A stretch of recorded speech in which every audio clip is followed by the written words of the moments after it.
என்னையே தந்து விட்டேன் கந்தனிடமே. அவன் என்ன செய்தாலும் எனக்கு சம்மதமே.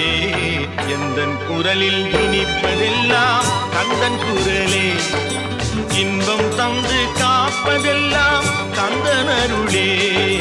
எந்தன் குரலில் இனிப்பதெல்லாம் கந்தன் குரலே. ஆஹா.